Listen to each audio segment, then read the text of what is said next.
Morning students, आज हम कुछ प्रैक्टिस करेंगे फैक्टराइजेशन मेथड की, स्प्लिटिंग द मिडिल टर्म उसको लेके। तो पेज नंबर 75 एनसीईआरटी बुक में एक क्वेश्चन दिया है। दो एग्जांपल लेके हम थोड़ा प्रैक्टिस कर लेते हैं कि ये होता कैसे है। अब पहला वाला हम एग्जांपल देखें तो यहाँ पे लिखा है 6x² minus x minus 2 equals to 0।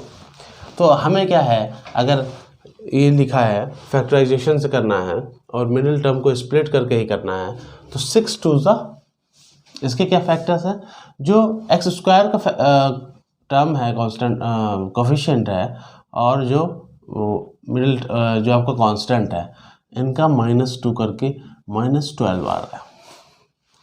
ठीक है, तो हम क्या कर सकते हैं, -3, क्योंकि हमें यहाँ पे माइनस चाहिए, और मतलब अगर ये -12 लाना है तो एक फैक्टर में प्लस होना चाहिए, एक फैक्टर में माइनस होना चाहिए, तो उन दोनों को मल्टीप्लाई करेंगे तभी -12 आएगा। और यही बात यहाँ पे है। अब यहाँ पे -x आ रहा है, इसका मतलब जो बड़ा वाला होगा फैक्टर, बड़ा वाला होगा वो माइनस होगा, और जो छोटा वाला होगा वो प्लस हो सकता है।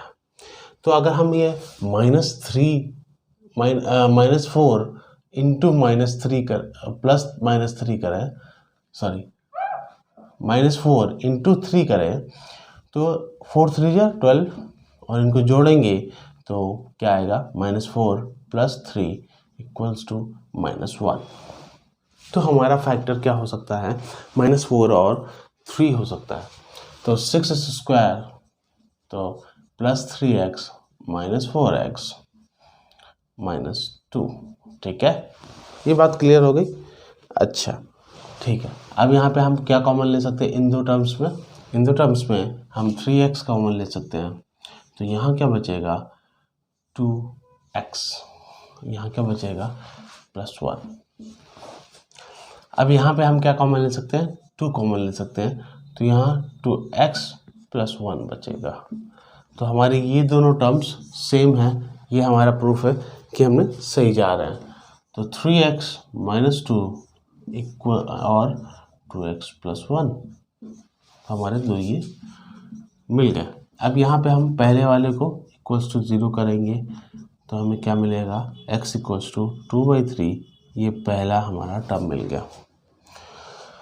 और 2x + 1 इक्वल्स टू 0, तो x इक्वल्स टू -1/2, ये हमें दूसरा मिल गया। तो एक चीज़ हमें ये हमेशा समझनी है कि हमेशा वेरीफाई ज़रूर कर लीजिए कि तुम्हारे जो आंसर आ रहा है वो तुम्हारे इक्वेशन को सेटिस्फाई कर रहा है कि नहीं कर रहा है।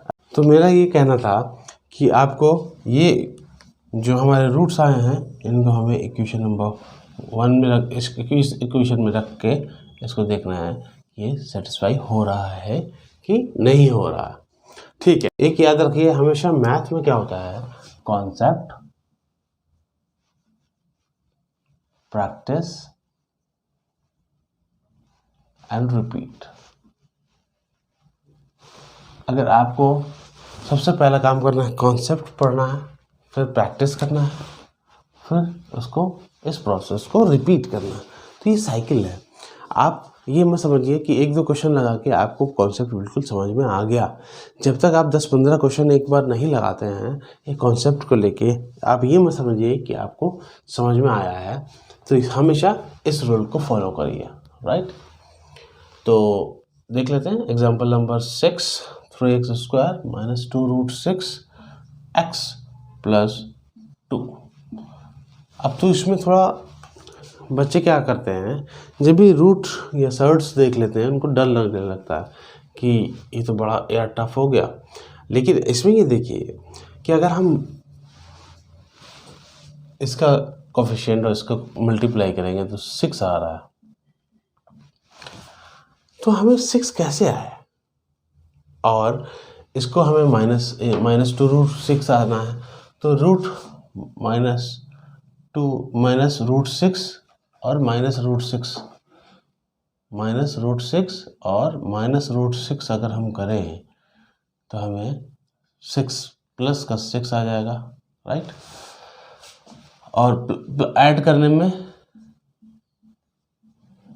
-2√6 आ जाएगा। तो ये हो सकता है, तो हमारा क्या फैक्टर आ गया, -√6 और x -√6x + 2 = 0। तो ये पहला काम हमने कर लिया, स्प्लिट तो कर लिया हमने मिडिल टर्म को। अब आता है कि हमें इसमें से क्या कॉमन मिल रहा है। अब हम √6 इधर देख रहे हैं, इधर हमें 3 दिख रहा है। अब 3 है तो 3 को हम क्या लिख सकते हैं, 3 को √3 × √3 लिख सकते हैं। क्या लिख सकते हैं, √3 × √3।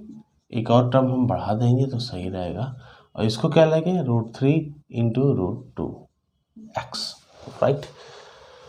ये आपको समझाने के लिए लिख रहा हूँ खाली मैं। इसको क्या लिख सकते हैं, √3 × √6 x + √2 × √2 = 0। आगे आपको ज़रूरत नहीं पड़ेगी। अब इसमें हम क्या कर सकते हैं और इसमें क्या कर सकते हैं, ये देखते हैं। तो इसमें √3x कॉमन ले हम सकते हैं। तो यहाँ क्या बचेगा, √3x - √2, ये बचेगा। इधर क्या बचेगा, इसमें क्या हम माइनस कॉमन ले सकते हैं, -√2। तो यहाँ बचेगा -√3x। अब ये हम माइनस कॉमन ले लिया था तो -√2 आ जाएगा। तो हमें क्या देखना है, ये और ये दोनों बराबर होने चाहिए, ठीक है। तो √3x -√2 और √3x -√2, ठीक है। तो हमें ये दोनों बराबर दिख गए। अब हमें क्या पता है कि अब इसको एक टर्म को बराबर इक्वल्स टू करना है। इक्वल्स टू किसके करना है, 0 के। यहाँ पे 0 चल ही रहा था, तो यहाँ पे अगर हम देखें तो √3x -√2 = 0। तो यहाँ से आ जाएगा √3x = side change, sign change, तो x = √2/3।